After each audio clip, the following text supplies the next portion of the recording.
유럽 방위산업의 심장부라고 할 수 있는 독일에서 세계 지상전 분야를 호령해 온 라인메탈사의 최고 경영자가 카메라 앞에 섰을 때 현장의 분위기는 사뭇 비장했습니다. 수십 년간 유럽의 안보 시장을 독점하다시피 했던 거대 기업의 수장이 아시아의 대한민국 방위산업 기업을 직접적으로 거론하며 입을 열었기 때문입니다.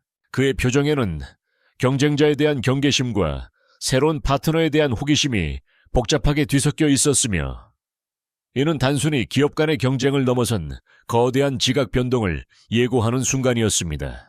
유럽의 군사 전문 기자들은 이 장면을 놓치지 않고 분석하기 시작했는데, 이는 한국의 방산 진출이 단순히 공장을 몇 개 짓는 차원이 아님을 직감했기 때문입니다. 독일과 프랑스가 주도해온 유럽의 견고한 안보 산업 질서에 균열이 가기 시작했고, 그 틈새를 한국의 K방산이 무서운 속도로 파고들고 있다는 사실이 공식화된 것입니다. 최근 유럽의 주요 언론 매체들이 연일 한국의 무기 체계와 산업 역량을 집중 조명하는 이유도 바로 이러한 흐름과 무관하지 않습니다. 레인메탈 최고 경영자가 한국 기업에 대해 유연함을 언급한 것은 겉으로는 협력의 제스처처럼 보일 수 있으나 그 이면에는 더욱 냉혹한 현실 인식이 자리 잡고 있습니다. 해외 분석가들은 이 발언을 두고 한국의 진격을 물리적으로 막을 수 없는 단계에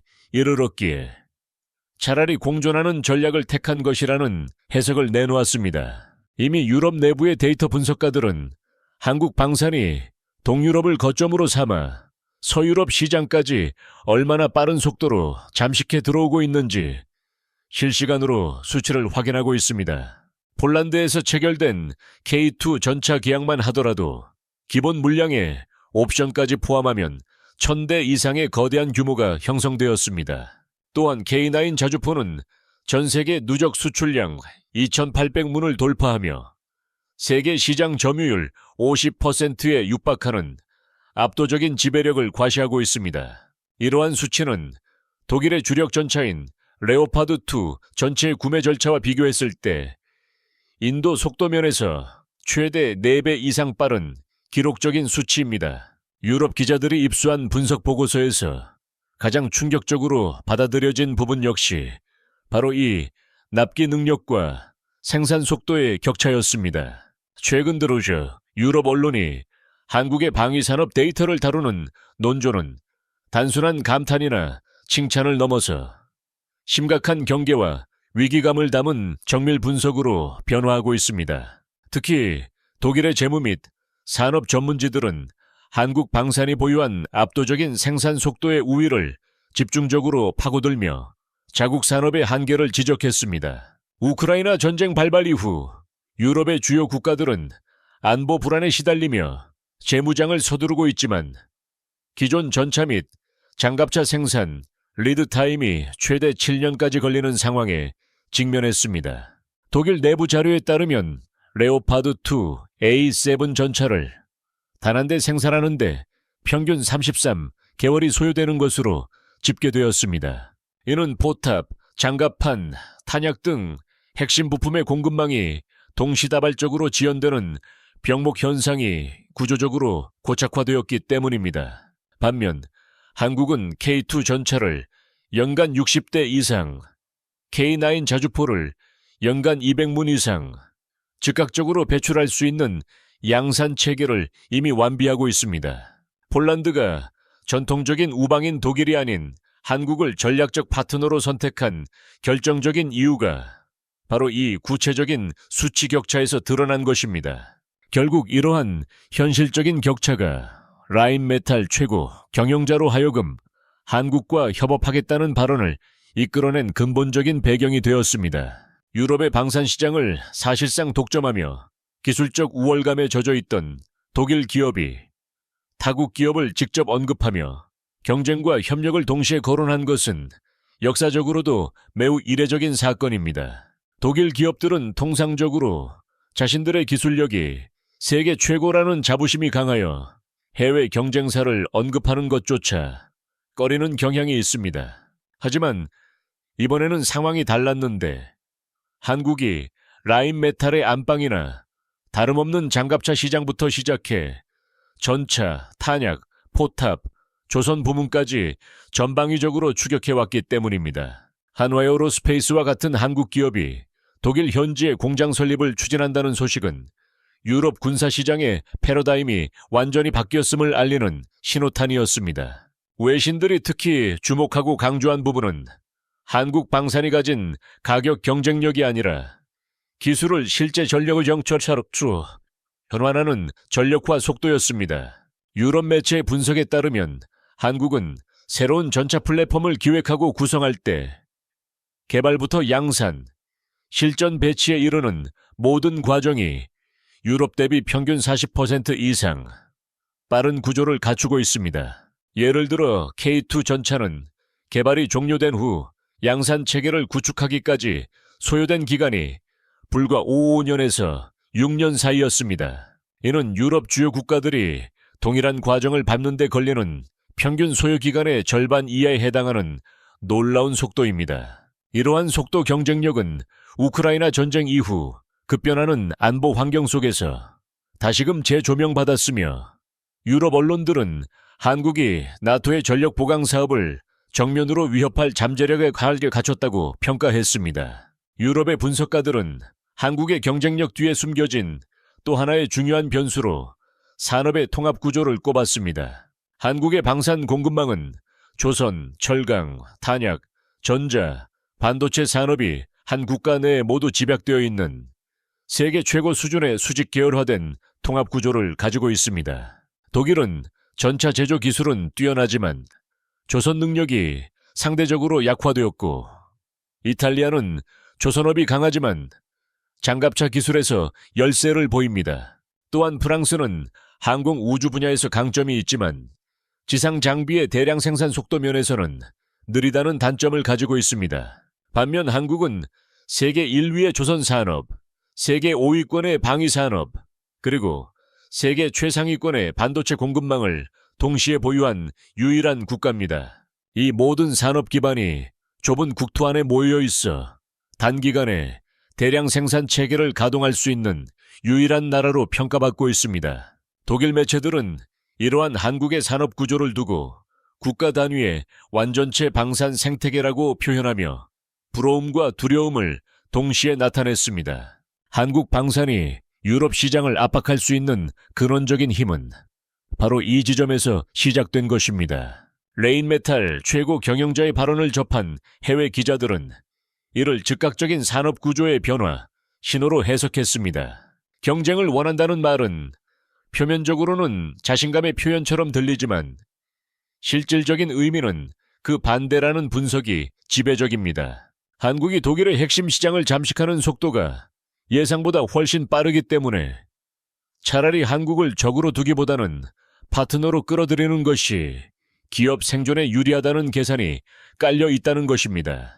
이러한 해석은 독일 내부에서도 이미 정설처럼 받아들여지고 있으며 유럽의 정책 전문가들은 한국과 독일의 방산 경쟁이 유럽 재무장 시대의 최대 변수가 될 것으로 보고 있습니다. 특히 유럽 언론이 강조한 대목은 한국 방산이 가격이나 속도뿐만 아니라 실제 운용에서의 신뢰성 면에서도 독일을 위협하고 있다는 점입니다.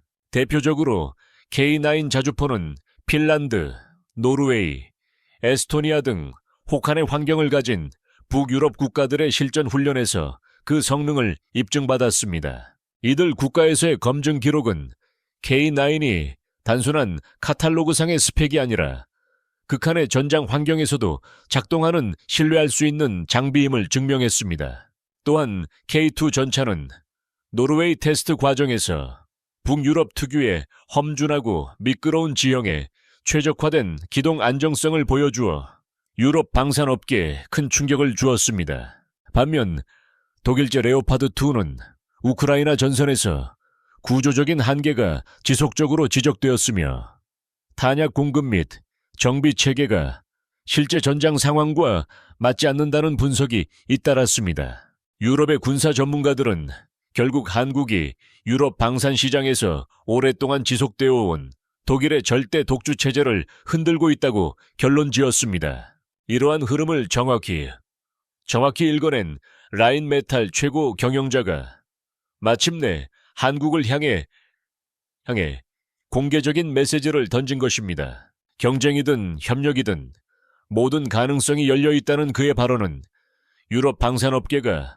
한국을 절대로 적으로 돌리고 싶지 않다는 절박한 심정을 대변하기도 합니다. 사실 방위산업의 진정한 경쟁력은 생산량, 단가, 인도 속도, 그리고 신뢰성이라는 네 가지 핵심 요소에 의해 결정됩니다. 최근 3년간의 데이터를 분석해보면 한국은 이 모든 항목에서 유럽을 압도하는 수치를 기록하며 뚜렷한 우위를 점하고 있습니다. 실제로 K9 자주포는 폴란드, 노르웨이, 핀란드 등 전 세계에서 누적 2,800문 이상이 생산된 명실상부한 세계 최대의 포병 플랫폼입니다. 이 물량은 독일의 PZ-H 2000 자주포 전체 생산량의 10배에 달하는 엄청난 수치로 해외 분석가들을 놀라게 했습니다. 전차 분야에서도 이러한 흐름은 뚜렷하게 나타나고 있는데 레오파드 2A7은 연간 약 15대에서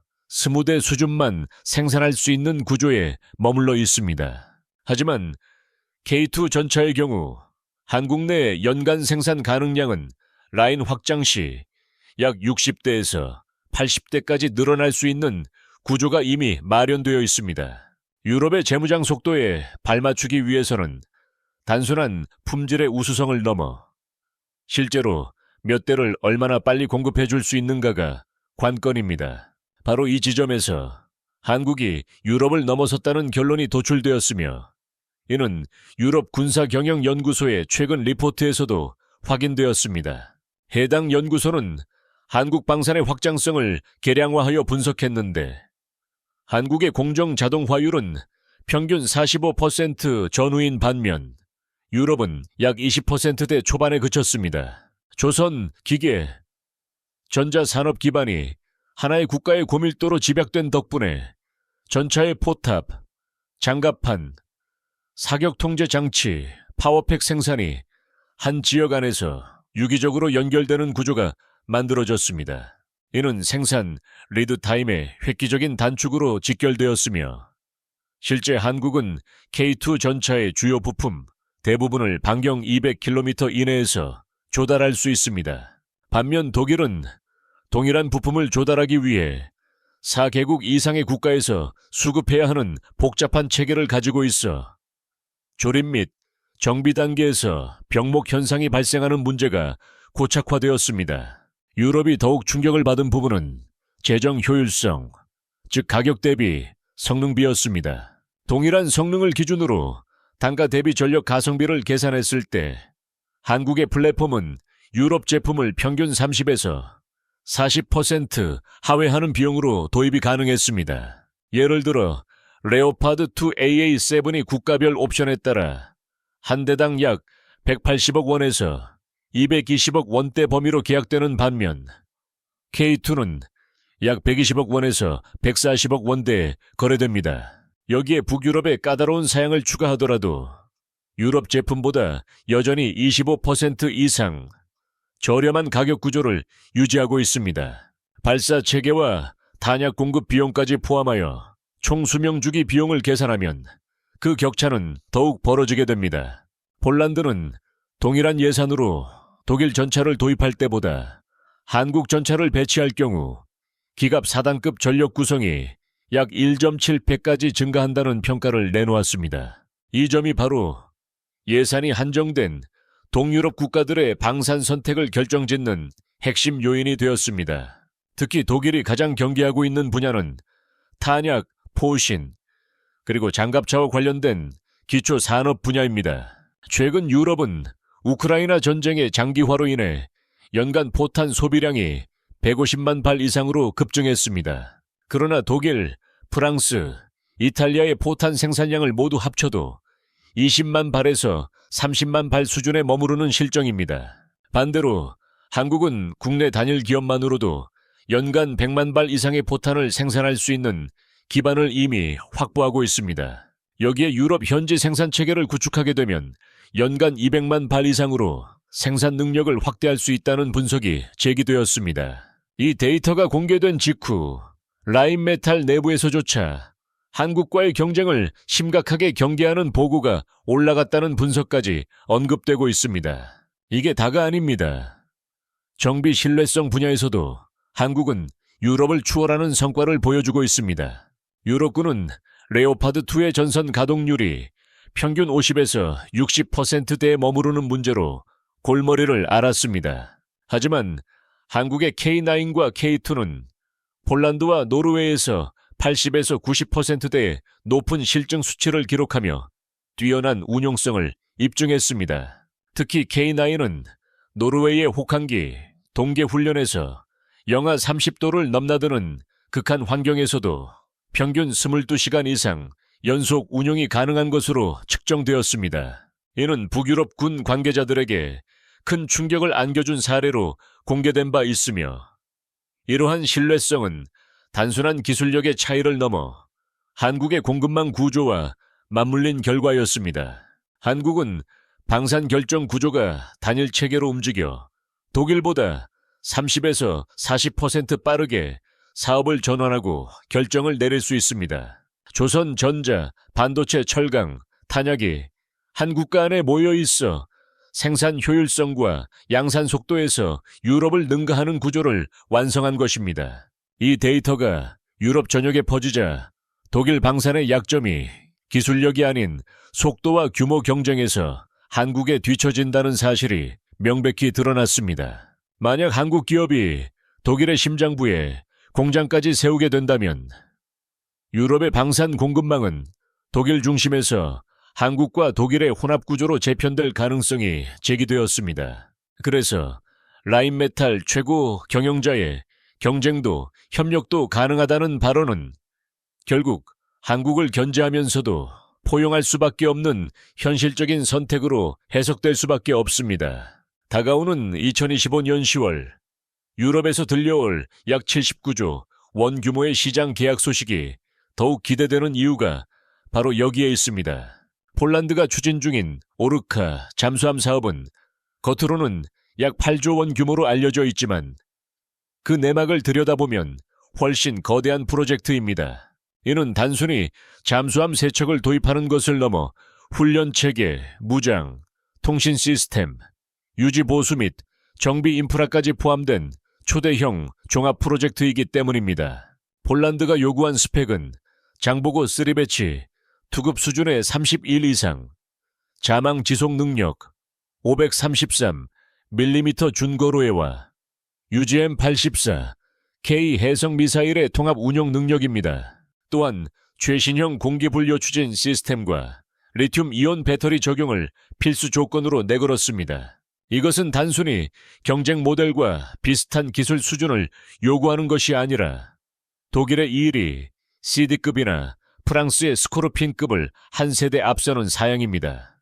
특히 한국형 잠수함은 실제 실전 운용 데이터를 보유한 전 세계 극소수의 체계 중 하나라는 점에서 높은 점수를 받고 있습니다. 2023년 기준으로 수중작전 가용률 96%, 서방 잠수함 대비 3분의 1 수준의 저렴한 유지 비용, 그리고 80% 이상의 높은 국산화율은 유럽 해군들이 요구하는 조건을 초과 달성하고 있습니다. 캐나다의 61조 원 규모 잠수함 사업에서도 한국이 독일과 함께 결승전까지 올라간 이유가 바로 여기에 있습니다. 루마니아 또한 이러한 흐름을 따르고 있는데 이미 K9 자주포 도입을 통해 한국 무기체계 신뢰성을 체감했기 때문입니다. 루마니아는 현재 흑표 전차와 천무 다연장 로켓 도입을 구체적으로 추진 중이며 이는 러시아가 몰도바 지역을 불안정하게 만드는 상황향에 대한 대응책입니다. 루마니아는 자국 방위선을 강화하기 위해 300대의 전차, 100문 이상의 자주포, 50대 규모의 다연장 로켓 확보 계획을 수립했습니다. 단일 국가 기준으로 장비 도입 비용만 약 10조에서 12조 원에 달하며 창정비와 탄약 생산, 훈련센터 건립 등 파생 계약까지 포함하면 총 15조 원 이상으로 분석됩니다. 루마니아 국방부는 이미 K2 전차에 대한 제품 평가를 마쳤고 2025년 상반기 계약 발표를 목표로 하고 있습니다. 흑표 전차는 현존하는 전차 중 자동 장전 방식, 복합 장갑, 120mm 활강포, 그리고 하이드로식 서스펜션을 모두 갖춘 유일한 플랫폼으로 유럽 내 기갑 기준을 새로 쓰고 있습니다. 이러한 흐름은 여기서 끝나지 않고 노르웨이와 핀란드 같은 북유럽 국가들로 확산되고 있습니다. 이들 국가는 우크라이나 전쟁 이후 나토의 동북부 방어선으로 급부상했으며 포병 전력과 탄약 재고 확보를 국가적 최우선 과제로 삼으면서 한국산 체계에 눈을 돌리고 있습니다. 노르웨이는 이미 K9 자주포를 추가 발주했고 핀란드는 천무 다연장 로켓 시스템에 깊은 관심을 보이고 있습니다. 유럽의 중심인 프랑스조차 예외가 아닌데 그들이 자랑하던 차륜형 자주포 카이사르는 기동성은 뛰어나지만 지속 사격 능력과 방호력에서 한계를 드러냈습니다. 반면 K9은 이미 유럽 전장에서 1000문 이상이 운용 중이며 실제 사격 정밀도 오차는 플러스 마이너스 2m 이내, 유지비는 미군 장비의 절반 수준입니다.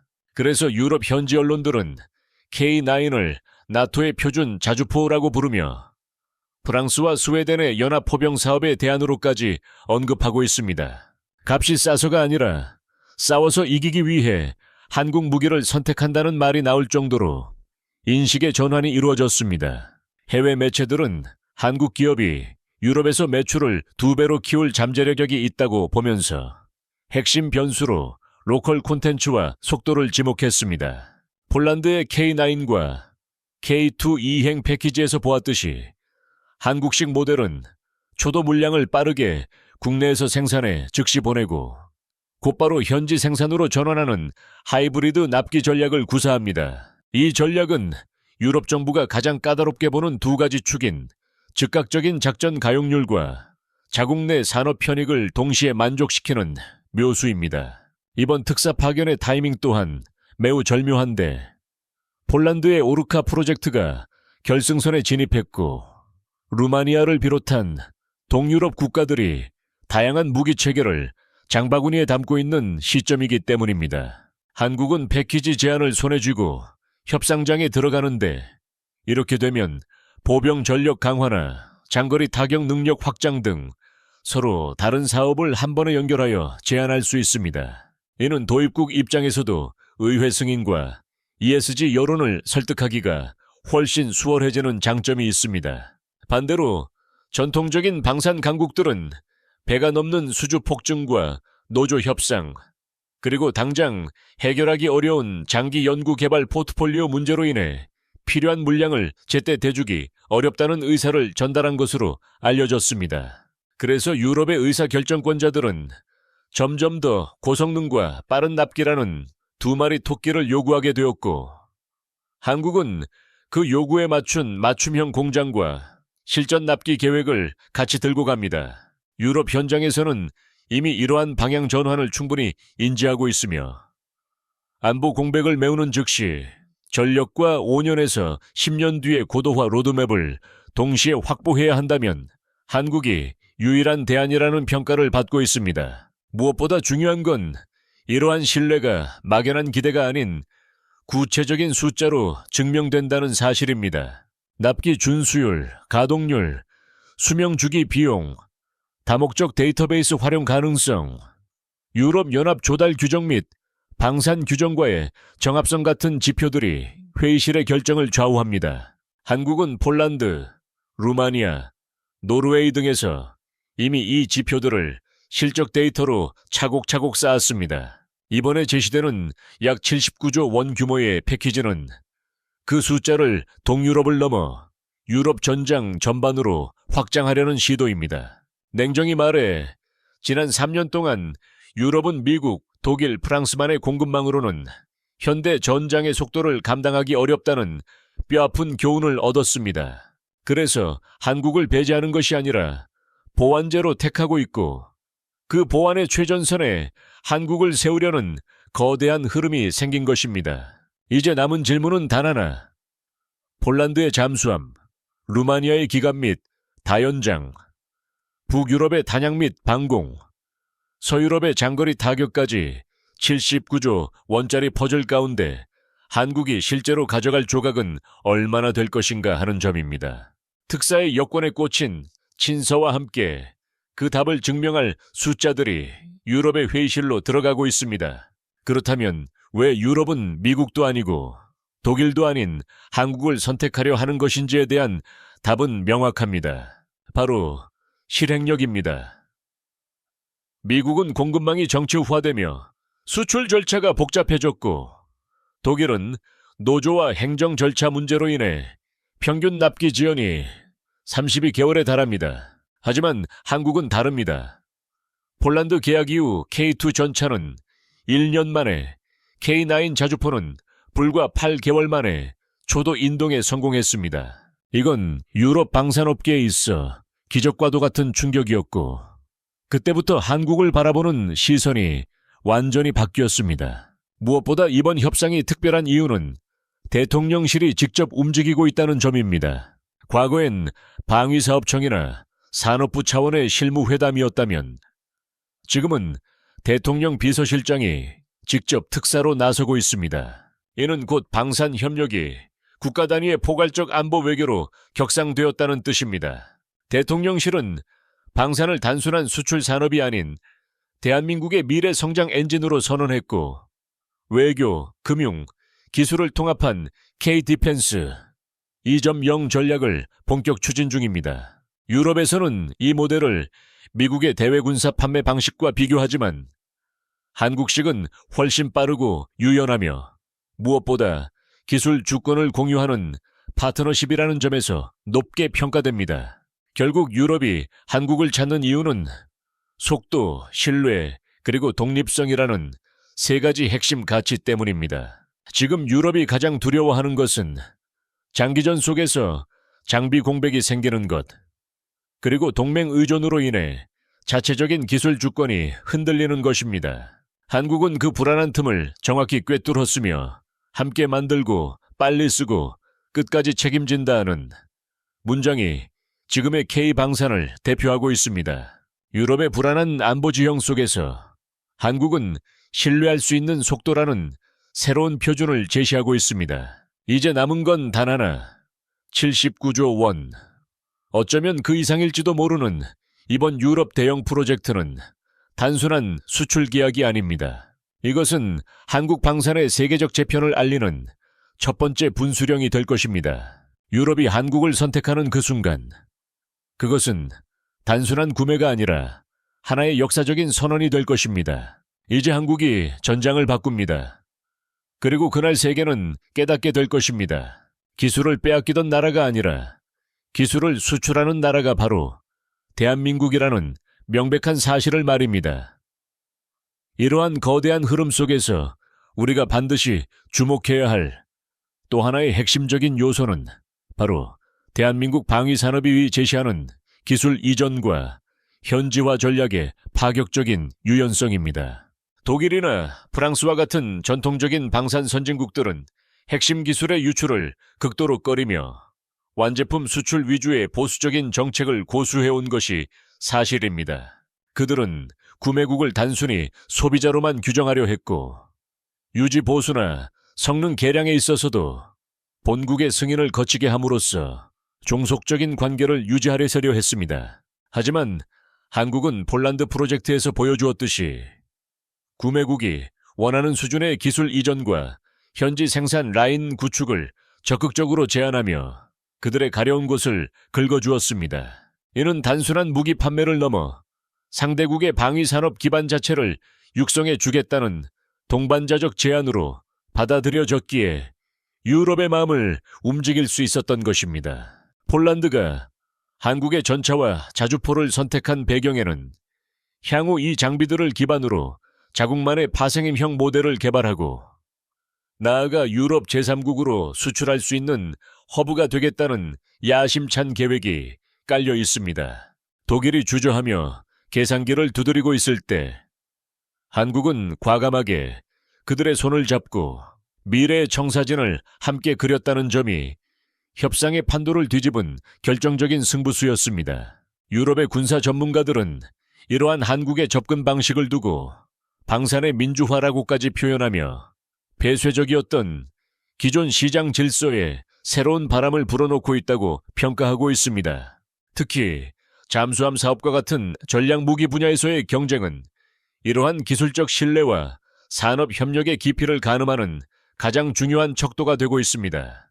독일의 이일이 급 잠수함은 오랫동안 시장의 표준으로 군림해왔으나 최신 기술 트렌드인 리튬 이온 배터리와 고성능 공기 불효 추진 시스템의 통합에 있어서는 한국이 한 발 앞서 있다는 평가가 지배적입니다.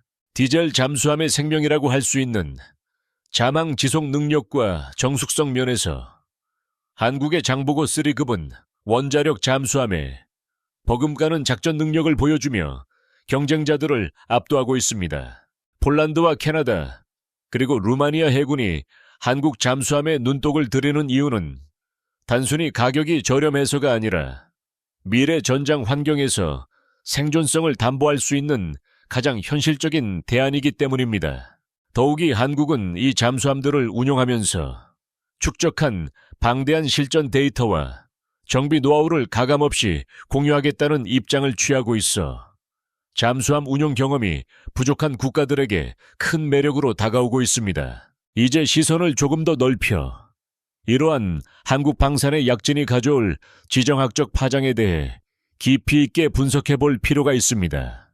유럽이 한국산 무기로 무장한다는 것은 냉전 이후 지속되어 온 미국과 서유럽 중심의 안보 우산 구조에 아시아의 대한민국이 핵심적인 축으로 편입된다는 것을 의미합니다.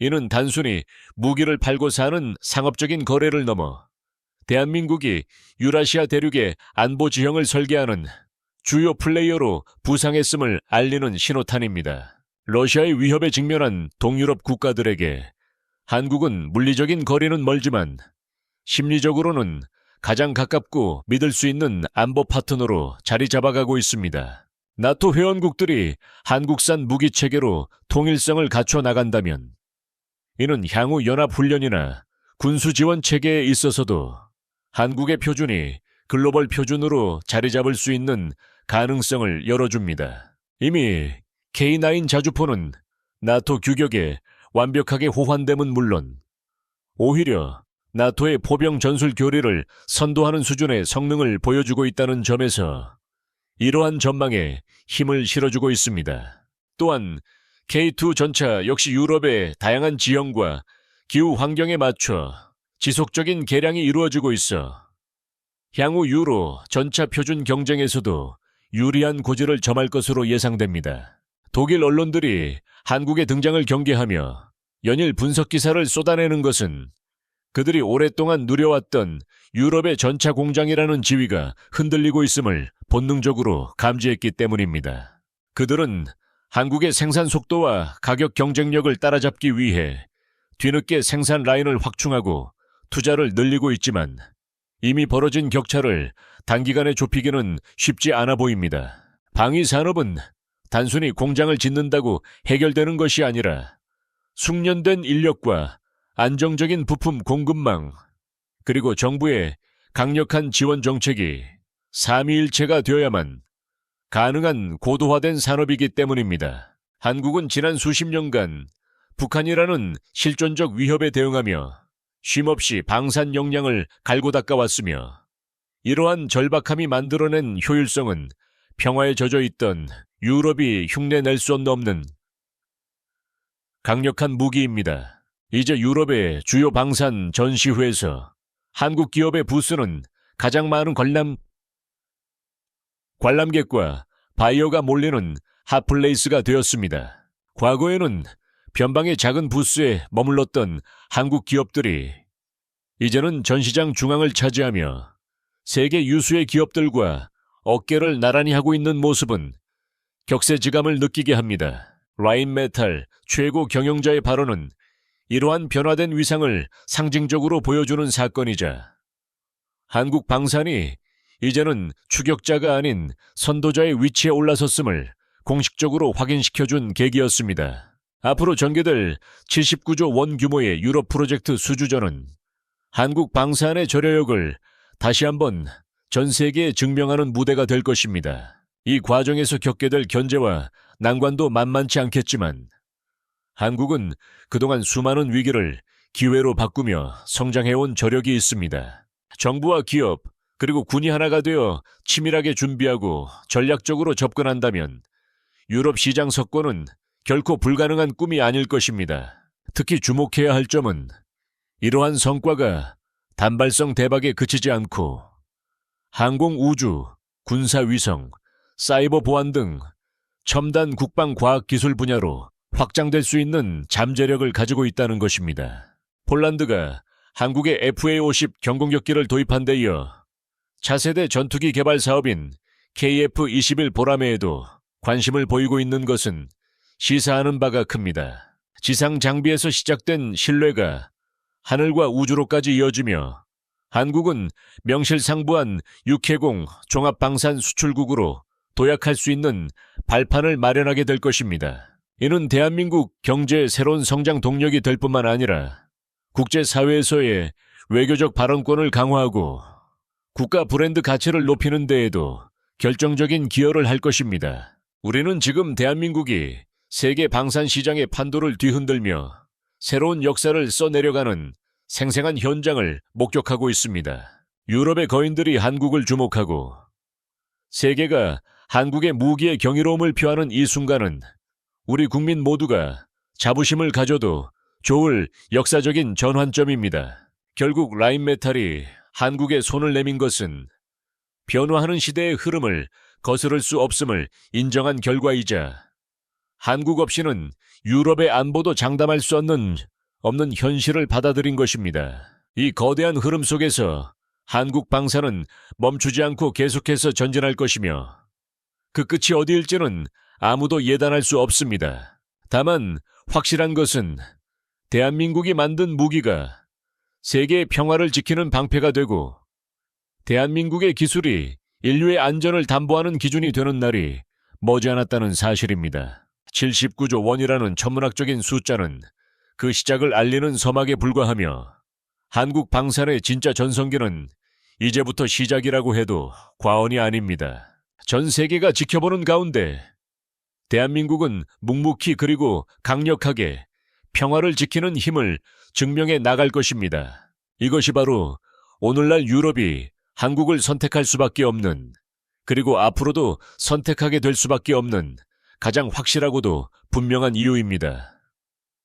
독일의 유력 방산 전문지들이 라인메탈 최고 경영자의 발언 이후 연일 쏟아내고 있는 심층 분석 기사들을 살펴보면 그들이 느끼는 위기감이 단순한 시장 점유율 하락에 그치지 않음을 일수며 쓰야므로 씁니다. 그들은 한국 방산의 부상이 유럽의 전통적인 제조 강국들이 오랫동안 고수해온 장인 정신 기반의 생산 방식이 현대전이 요구하는 속도전과 대량 생산 시스템 앞에서 무력화되고 있음을 보여주는 상징적인 사건이라고 진단했습니다.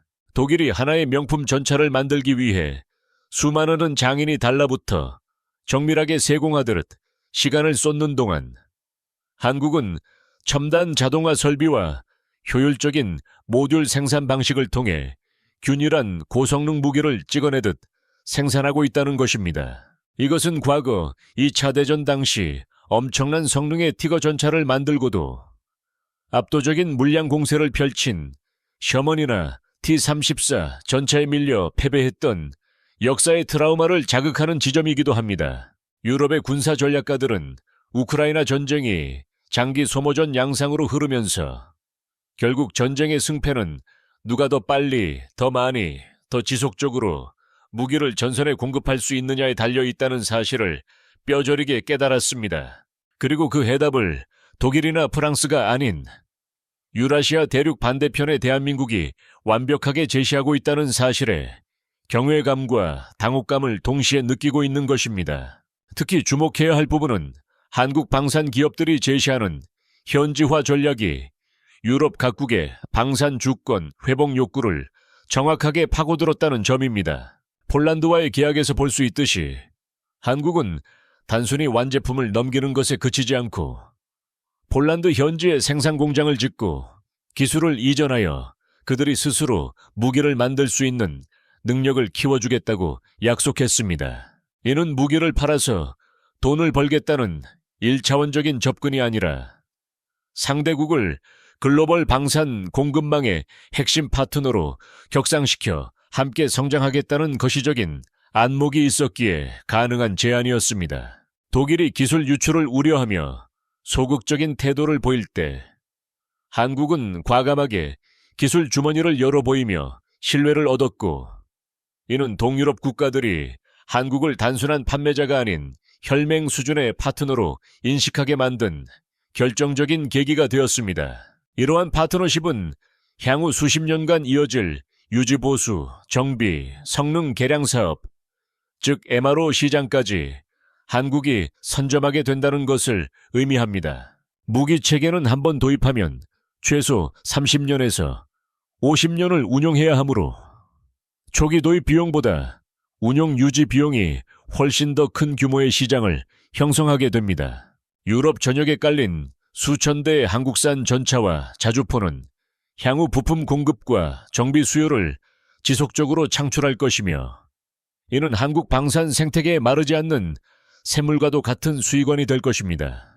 또한 나토 회원국들이 한국산 무기를 주력으로 채택한다는 것은 곧 한국의 무기 규격이 나토에 사실상 표준으로 자리 잡게 됨을 시사합니다. 서로 다른 무기 체계를 운용할 때 발생하는 호환성 문제와 군수 지원의 복잡성을 해결하기 위해 유럽 국가들은 성능과 보급이 검증된 한국산 장비로 통일하려는 움직임을 보일 가능성이 매우 높습니다. 이미 K9 자주포는 유럽 자주포의 왕이라는 별명을 얻으며 핀란드, 노르웨이, 웨스토니아, 폴란드 등 북유럽과 동유럽을 아우르는 거대한 K9 벨트를 형성했습니다. 이 벨트는 서유럽으로 확장될 조짐을 보이고 있으며 루마니아의 도입이 확정되면 흑해에서 발트해, 그리고 북해에 이르는 거대한 방어선이 한국산 무기로 채워지는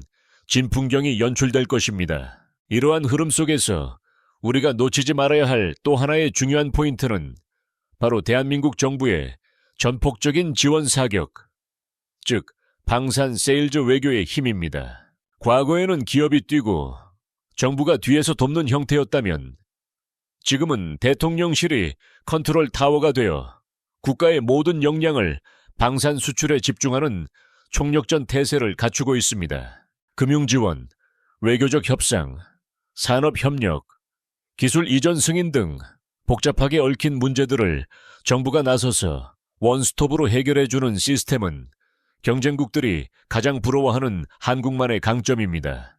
특히 수십조 원에 달하는 대규모 무기 도입 사업은 구매국의 재정 상황을 고려한 금융 솔루션 제공이 필수적인데, 한국은 수출입은행과 무역포위험공사 등을 통해 경쟁력 있는 금융 패키지를 제안하며 협상의 물꼬를 트고 있습니다. 이는 방위산업이 단순한 기업 간의 비즈니스가 아니라 국가의 생존과 번영을 위한 전략 산업임을 명확히 인식하고 있기에 가능한 접근입니다. 유럽의 경쟁사들이 자국 정부의 복잡한 승인 절차와 미온적인 지원 탓에 골머리를 앓는 동안 한국은 민, 관, 군이 삼위일체가 되어 전광석화처럼 움직이며 계약을 성사시키고 있습니다. 이러한 코리아 원팀의 저력은 루마니아와 진행 중인 협상에서도 유감없이 발휘되고 있습니다. 루마니아는 나토의 최전방 국가로서 시급하게 전력을 보강해야 하는 상황인데, 한국은 전차와 자주포뿐만 아니라 탄약 공장 설립, 현지 정비센터 구축 등 패키지 딜을 제시하며 그들의 안보 불안을 근본적으로 해소해주려 노력하고 있습니다. 만약 루마니아 계약이 성공적으로 체결된다면 이는 폴란드에 이어 제2의 대규모 유럽 수출 거점이 마련되는 것으로 한국 방산의 영토가 동유럽 전체로 확장되는 결정적인 교두보가 될 것입니다. 더 나아가 영국과 같은 서유럽의 전통적인 군사 강국조차 차기 자주포 사업의 유력한 후보로 한국의 K9을 검토하고 있다는 소식은 시사하는 바가 큽니다. 자존심 강한 영국이 옛 식민지였던 인도의 자주포 기술을 역수입하는 상황까지 고려할 정도로 그들의 제조 기반이 붕괴된 반면 한국은 그 공백을 메울 수 있는 유일한 대안으로 떠오른 것입니다. 이처럼 유럽 시장에서 한국의 위상은 가성비 좋은 대안을 넘어 없어서는 안 될 핵심 파트너로 격상되었습니다. 이러한 성공의 이면에는 지난 수십 년간 북한과의 대치 상황 속에서 언제든 전면전이 발발할 수 있다는 긴장감을 가지고 방위 산업을 육성해온 피땀 어린 노력이 숨어 있습니다. 평화 시기에도 끊임없이 전력을 증강하고 실전과 같은 훈련을 통해 무기 체계의 성능을 개량해 온 과정이 있었기에 오늘날 세계가 인정하는 명품 무기가 탄생할 수 있었던 것입니다. 한국의 무기는 카탈로그 속의 스펙으로만 존재하는 것이 아니라 거친 산악 지형과 혹한의 날씨, 그리고 바다 건너의 위협에 맞서 실제로 작동하고 싸워 이길 수 있음을 증명해 왔습니다. 유럽의 군 관계자들은 한국군이 운용 중인 장비들이 단순히 창고에 보관된 것이 아니라 매일매일 야전에서 가동되며 데이터를 축적하고 있다는 사실에 큰 신뢰를 보내고 있습니다. 이 실전 데이터야말로 돈으로도 살 수 없는 가장 강력한 경쟁력이며 독일이나 프랑스의 최신형 무기들이 감히 넘볼 수 없는 한국만의 자산입니다.